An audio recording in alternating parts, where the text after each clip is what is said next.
Friends, नमस्कार। स्वागत है आप सभी का हमारे यूट्यूब चैनल पर। मैं हूं एस के वर्मा। आज की वीडियो में हम बात करेंगे यूपीएससी सीएससी 2023 के बारे में। यानी आज की वीडियो हमारी रहने वाली है यूपीएससी सीएससी 2023 के एग्ज़ाम के लिए। जैसा कि आपको मालूम है, प्रीलिम्स का एग्ज़ाम होने वाला है 28 मई 2023 के लिए, और इसके लिए हमने एक सीरीज़ शुरू की है जिसका नाम है करते हुए पथ। और करते हुए पथ की आज ये वीडियो नंबर 5 रहने वाली है। तो करते हुए पथ सीरीज़ के अंतर्गत जो भी वीडियो आएगी वो रहेगी यूपीएससी सीएससी एग्ज़ाम 2023 के लिए।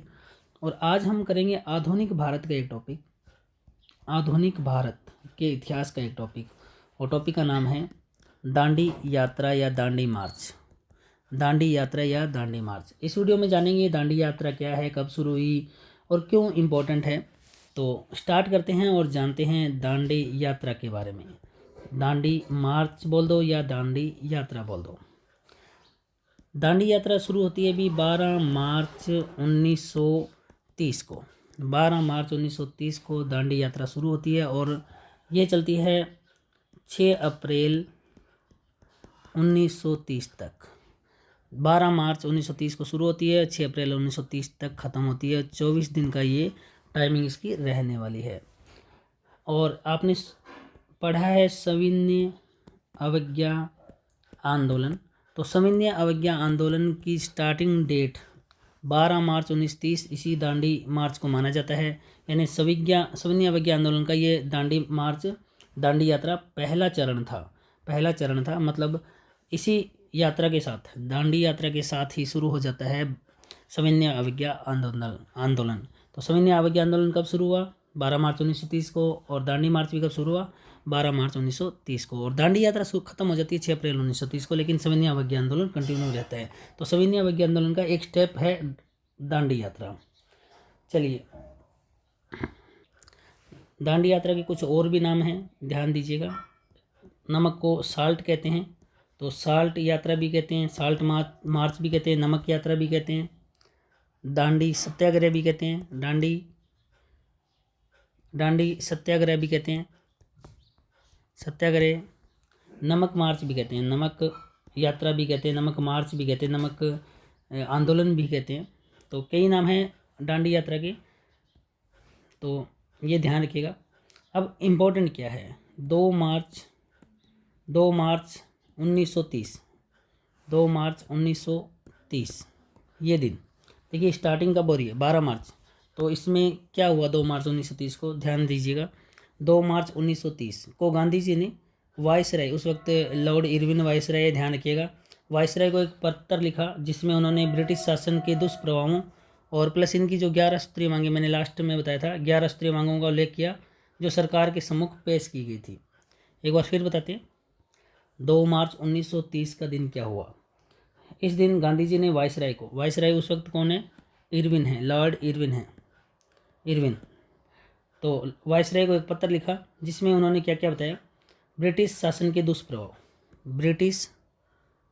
ब्रिटिश शासन के दुष्प्रभावों को बताया, प्लस उसके अलावा जो 11 सूत्रीय मांगे थी, 11 सूत्रीय मांगे हमने लास्ट वीडियो में पढ़ी है, अपनी 11 सूत्रीय मांगों का उल्लेख किया जो सरकार के सम्मुख पेश की गई थी, बताया गया था। और इन्होंने क्या कहा कि उन्होंने कहा कि यदि सरकार उनकी मांगों को पूरा करने का कोई प्रयत्न नहीं करेगी तो हम, कौन सी तारीख को? ये सब कहा तो कब? 12 मार्च को। अगर सरकार पूरा नहीं करती है तो हम 12 मार्च को नमक कानून का उल्लंघन करेंगे।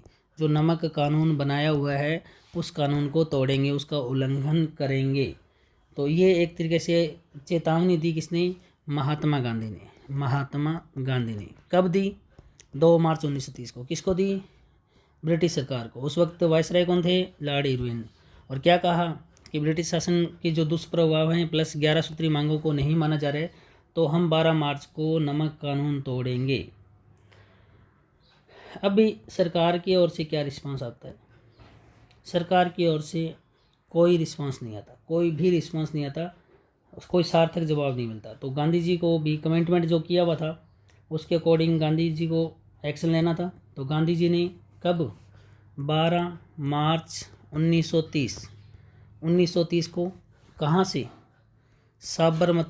साबरमती साबरमती साबरमती आश्रम से। साबरमती आश्रम आपको पता है क्या है? साबरमती आश्रम कहाँ है आपको पता है? गुजरात के अंदर है। तो साबरमती आश्रम से 12 मार्च 1930 को, कहाँ से? साबरमती आश्रम से। और इनके साथ लोग थे कितने उस वक्त? 78 इनके समर्थक थे, 78। ये आंकड़ा याद रखिएगा, 78 समर्थकों के साथ दांडी के लिए पद यात्रा शुरू कर दी। पद यात्रा यानी पैदल यात्रा शुरू कर दी। ये यानी यात्रा कहाँ से शुरू होती है? साबरमती से शुरू होती है और कहाँ जाती है? दांडी तक जाती है। साबरमती में शुरू कब हुई? 12 मार्च 1930 को। और कितने समर्थकों के साथ जा रहे हैं? 78 समर्थकों के साथ जा रहे हैं। 24 दिन बीत जाते हैं। 24 दिन के बाद लगभग 240 किलोमीटर, काफ़ी हो जाता है 240 किलोमीटर। 240 किलोमीटर की पैदल यात्रा के बाद 5 अप्रैल 1930 को ये यात्रा पहुंचती है दांडी के अंदर। कहाँ से शुरू हुई थी? 12 मार्च 1930 को शुरू हुई थी साबरमती से और चलते हुए 24 दिन बाद 240 किलोमीटर की दूरी तय करके ये 5 अप्रैल को पहुंचती है दांडी में। और अगला दिन था 6 अप्रैल 1930। इस दिन महात्मा गांधी ने ये जो जगह हैं, कौन सी? दांडी जगह हैं, यहाँ पर नमक बनाया अपने हाथों से। और नमक बनाकर क्या तोड़ा? नमक कानून तोड़ा। यानी अपने हाथों से इन्होंने थोड़ा सा नमक बनाया और नमक बनाकर इस समुद्र तट पर नमक बनाया और नमक बनाकर क्या तोड़ा? नमक कानून को तोड़ दिया। एक तरह से ये ओपन विरोध किया गया था किसके? अंग्रेज सरकार की खिलाफ। अब देखिए 24 दिन अगर यात्रा चली है तो 24 दिन की यात्रा के अंदर रास्ते में बहुत सारे लोग जुड़े हैं, बहुत सारे किसानों ने इनका समर्थन दिया है, बहुत सारे लोगों ने कांग्रेस की सदस्यता ग्रहण की और उनके कहने पर बहुत सारे लोगों ने नौकरियां भी छोड़ी। अब देखिए दोबारा एक बार फिर बता देता हूँ, हम आज पढ़ रहे हैं दांडी यात्रा। इसको दांडी यात्रा भी बोलते हैं, दोनों नाम याद रखना, दांडी भी लिखा होता है, दांडी भी लिखा होता है। तो दांडी यात्रा पढ़ रहे हैं, ये सविनय अवज्ञा आंदोलन का स्टार्टिंग पार्ट है। दांडी यात्रा के साथ ही 12 मार्च 1930 को सविनय अवज्ञा आंदोलन भी शुरू हो जाता है और इसके साल्ट मार्च, दांडी सत्याग्रह भी कहते हैं, नमक यात्रा भी कहते हैं। और ये शुरू होती है 12 मार्च 1930 को। इससे पहले 10 दिन पहले 2 मार्च 1930 को महात्मा गांधी ने अंग्रेज़ों को, उस वक्त वायसराय थे, इरविन को पत्र लिखकर अपनी मंशा जाहिर की। उन्होंने बताया कि अगर ब्रिटिश सरकार के दुष्प्रभावों को ख़त्म ना किया जाए और हमारी 11 सूत्रीय मांगों को नहीं मानना चाहिए तो 12 मार्च को हम नमक कानून को तोड़ेंगे और एक यात्रा शुरू करेंगे। गांधी जी ने ऐसे ही किया। सरकार ने बात नहीं मानी और सरकार ने कोई रिस्पॉन्स नहीं दिया तो गांधी जी ने क्या किया? 12 मार्च 1930 को साबरमती आश्रम जो कि गुजरात में है, वहाँ से 78 समर्थकों के साथ क्या शुरू की? दांडी यात्रा शुरू की। और कहाँ तक के लिए? साबरमती टू दांडी के लिए। 24 दिन बाद 240 किलोमीटर दूर जाकर 5 अप्रैल को यह पहुंचते हैं, कौन सी जगह पर?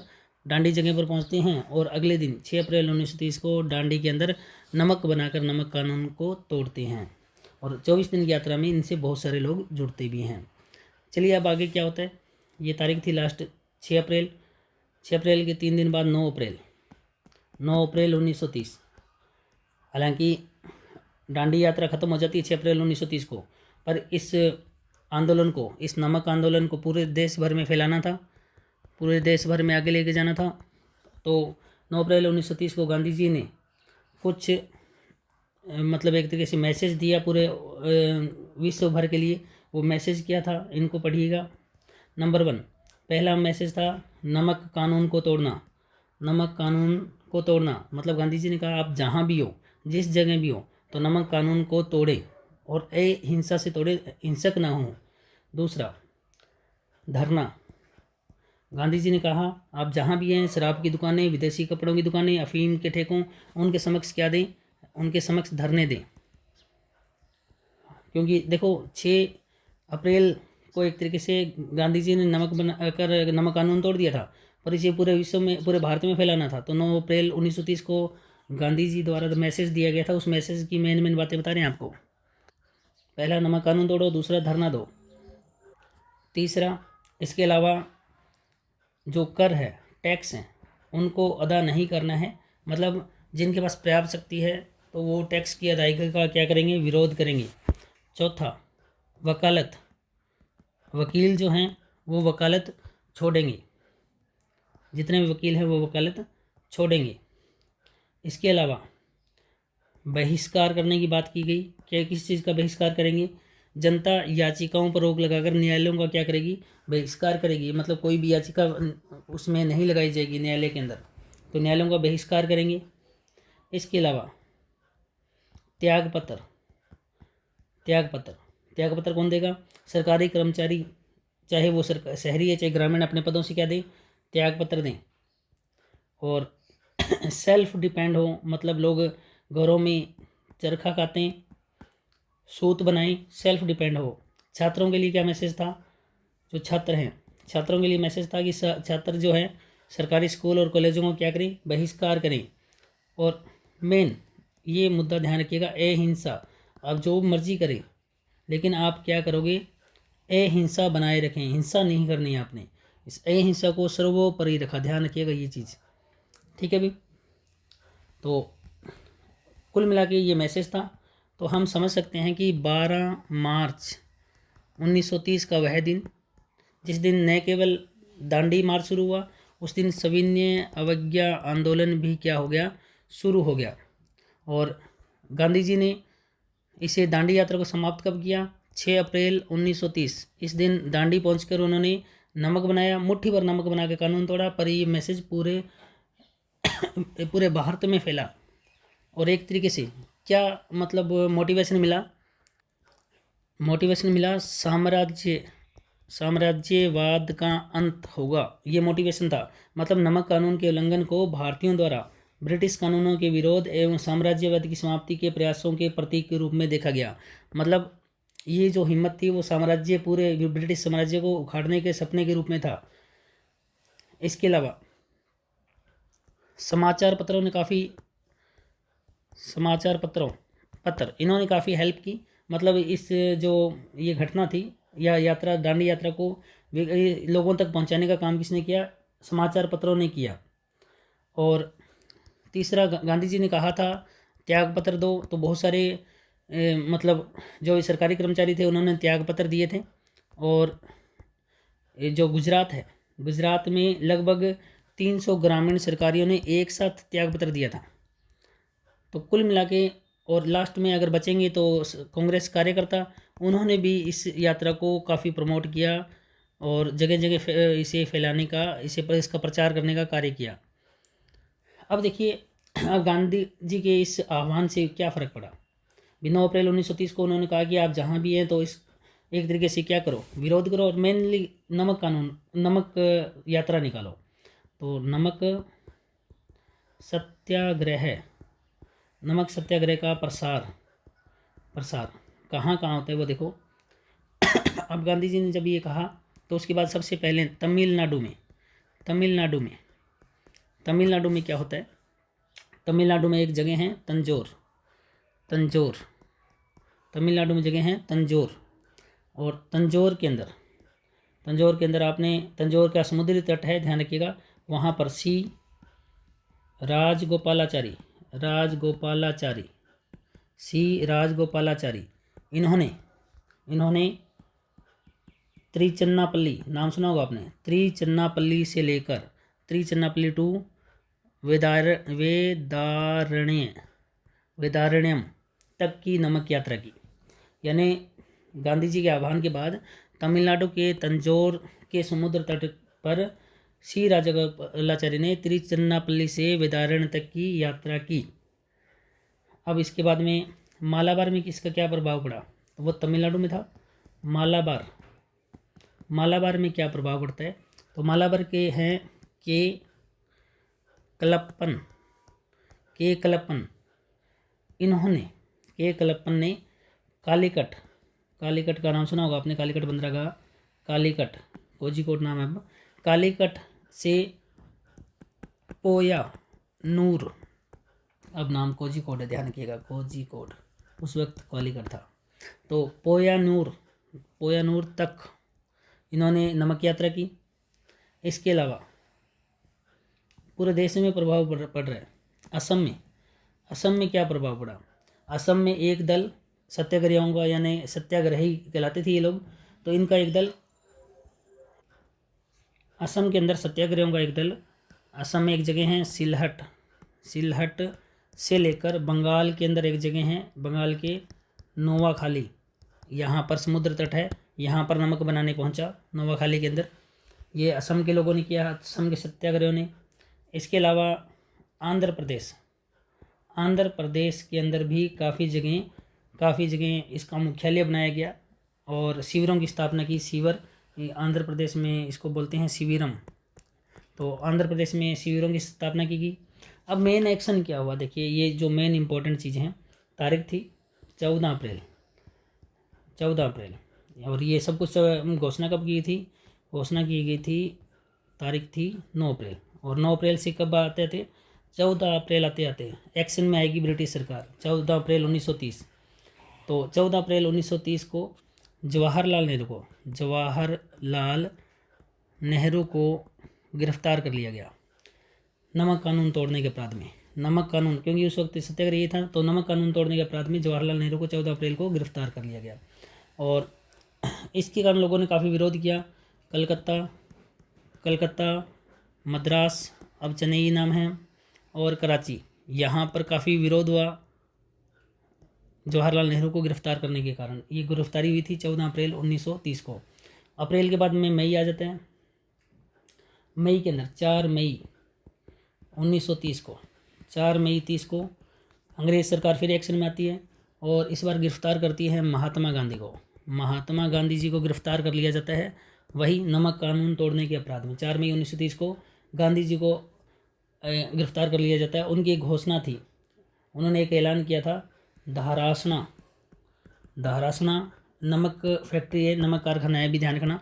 धारासना नमक फैक्ट्री जो है, वे अपने साथियों के साथ वहाँ धावा बोलेंगे और नमक कानून तोड़ेंगे और नमक कानून तोड़ने का अभियान जारी रखेंगे।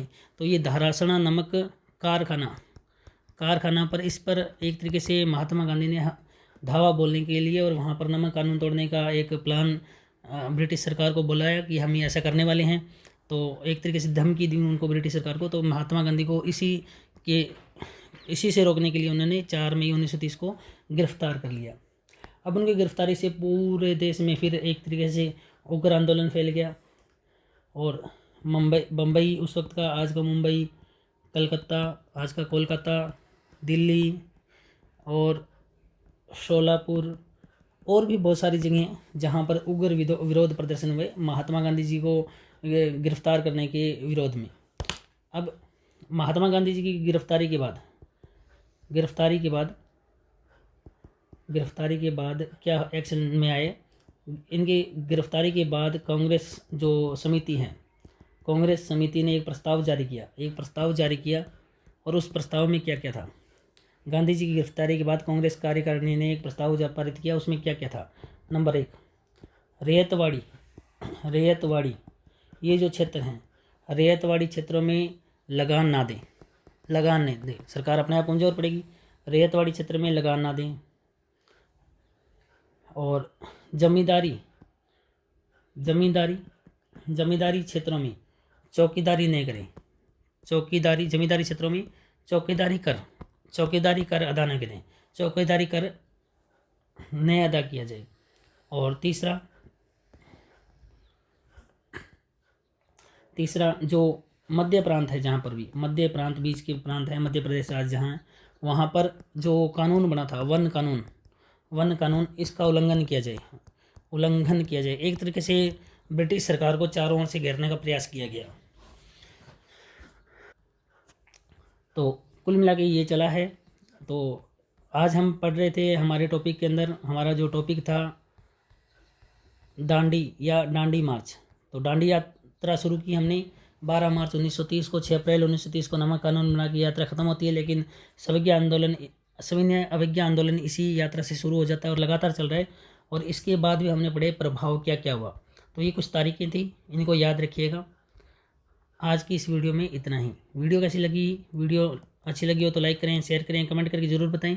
साथ ही अभी तक आपने हमारे यूट्यूब चैनल सब्सक्राइब नहीं किया तो जल्दी से सब्सक्राइब कर लीजिए और बेल आइकन प्रेस कर लीजिए ताकि आपको लेटेस्ट वीडियो का नोटिफिकेशन मिलता रहे। आज की इस वीडियो में इतना ही। नेक्स्ट एक अन्य वीडियो में फिर मुलाकात होगी, तब तक के लिए बाय, टेक केयर।